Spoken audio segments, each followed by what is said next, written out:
Anda masih bersama kami di Breaking News TV One. Pemirsa, kita akan mengajak Anda untuk kembali lagi berbincang dengan Bapak Yasin selaku mantan Wakil Ketua KPK periode 2007 hingga 2011, dan juga sudah ada Bapak Henry Satrio selaku analis politik. Tapi mungkin ini kita akan ke Pak Yasin terlebih dahulu. Pak, ini kan kalau kita lihat begitu ya, nama Hasto ini sudah lama, dan kemudian untuk ditetapkan KPK dengan periode yang waktu cukup lama ini, hambatannya apa sebetulnya Pak Yasin? Ya, hambatannya adalah ya bukti-bukti material yang cukup, barang-barang bukti itu sudah bisa mengerucut atau mengarah kepada ditemukannya dua alat bukti yang cukup atau tidak. Kalau belum, ya memang belum bisa.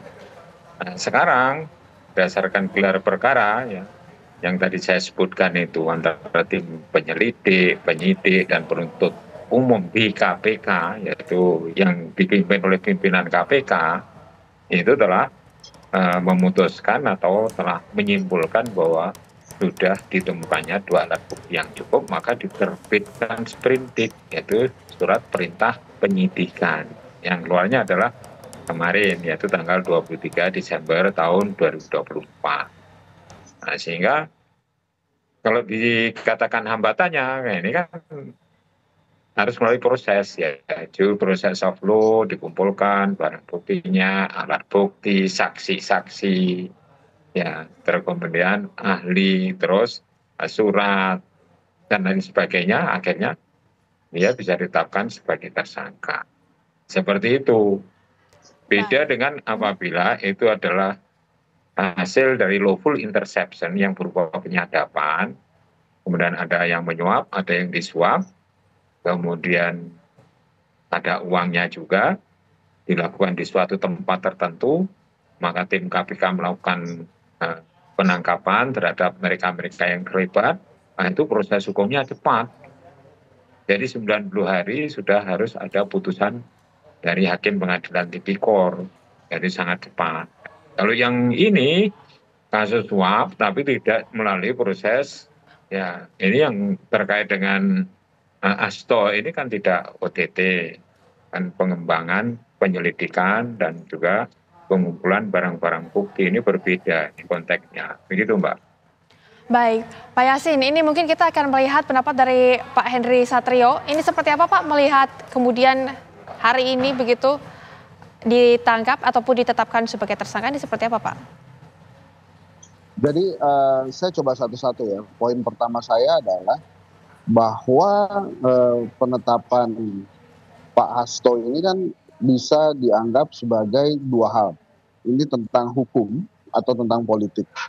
Kenapa tentang politik? Karena memang sebelum situasi politik berubah seperti sekarang, pada saat PDI Perjuangan tidak lagi berkuasa, di awal-awal masa case-nya Harun Masiku, kemudian Pak Hasto ini kan memang ada suara-suara dari masyarakat untuk segera memeriksa.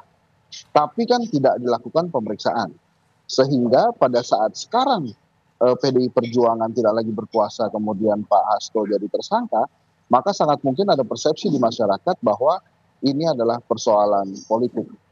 Kemudian poin keduanya adalah, ini menurut saya terlambat KPK, karena sebelumnya Pak Hasto dan Ibu Mega ya, PDI Perjuangan itu sudah tahu. Seperti sudah tahu bahwa Pak Hasto akan segera tersangka. Maka sering sekali diucapkan pada berbagai pertemuan, Bu Mega seperti mengingatkan KPK untuk bertindak sesuai hukum, kira-kira begitu.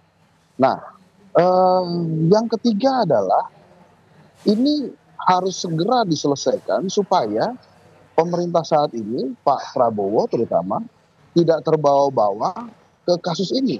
Sehingga harusnya dari awal ini segera dibedakan antara sebuah tindakan politik yang harusnya tidak dilakukan oleh KPK, tapi ini murni adalah tindakan hukum seperti yang tadi Pak Yasin sampaikan.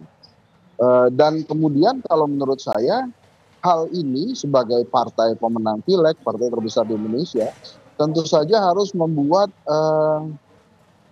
Partai PDI Perjuangan melakukan refleksi dan internal evaluasi internal ke dalam. Dan kemudian sebelum diambil langkah-langkah hukum, yang memang misalnya untuk membantu Pak Hasto Kristianto saat ini. Nah, kalau kita lihat hari ini, kalau ditanya bagaimana persepsi publik, sangat kental isu politiknya dibandingkan hukumnya. Nah, bagaimana kemudian ini bisa masuk ke ranah hukum? Menurut saya ada 3 hal yang bisa dilakukan. Yang pertama, KPK harus langsung bersuara bahwa ini adalah murni kasus hukum, bukan politik, dengan bukti-bukti yang harusnya diluncurkan, gitu ya. Kemudian yang kedua, dari pihak PDI Perjuangan juga langsung mematuhi sebagai seorang warga masyarakat, mematuhi hukum yang berlaku di Indonesia. Kemudian yang ketiga, dibuka secara menyeluruh. Karena kan kasus ini sebetulnya melibatkan, awal muasalnya adalah melibatkan salah seorang komisioner KPK yang sudah ditahan ya waktu itu. Nah, jadi pengembangannya harus ditarik ke sana supaya lebih jelas ini persoalan hukum atau memang persoalan politik. Saya sebagai masyarakat mengharapkan tidak dicampur adukan antara hukum dan politik, dan ini kalau memang sudah memenuhi sebagai persoalan hukum, maka diselesaikanlah sebagai persoalan hukum, bukan politik. Kira-kira demikian. Baik, Pak Dan Henry. imbasnya ya tentu saja ini ke Kongres PDI Perjuangan yang akan dilakukan. Kan berkali-kali bahkan Ibu Mega sudah mengingatkan atau sudah ada suara-suara katanya akan mengganggu kongres-kongres PDI Perjuangan. Nah, ini jangan sampai kemudian ditarik ke ranah yang itu gitu. Jadi pure saja di permasalahan hukum, gitu kira-kira.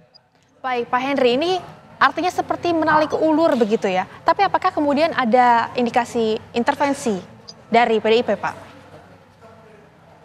Oh, siapa Ibu Mega misalnya? Ibu Mega bukan intervensi itu jenisnya, tapi itu hanya pendapat saja. Kenapa demikian? Karena Ibu Mega bukan presiden kan. Ibu Mega kan warga negara biasa. Jadi kalau kemudian dia bersuara misalnya, awas ya kalau begini, awas ya kalau begitu, itu jenisnya opini rakyat aja tuh. Karena kan dia bukan pejabat negara. Kalau Bu Mega presiden, nah itu intervensi kalau menurut saya. Tapi karena dia adalah rakyat yang kebetulan menjadi ketua umum partai politik, itu menurut saya sebuah pendapat, sebuah opini yang terserah saja KPK bagaimana. Nah itu dia kan, kalau KPK terpengaruh ya, itu justru yang menjadi pertanyaan adalah KPK-nya kenapa terpengaruh oleh pernyataan rakyat gitu.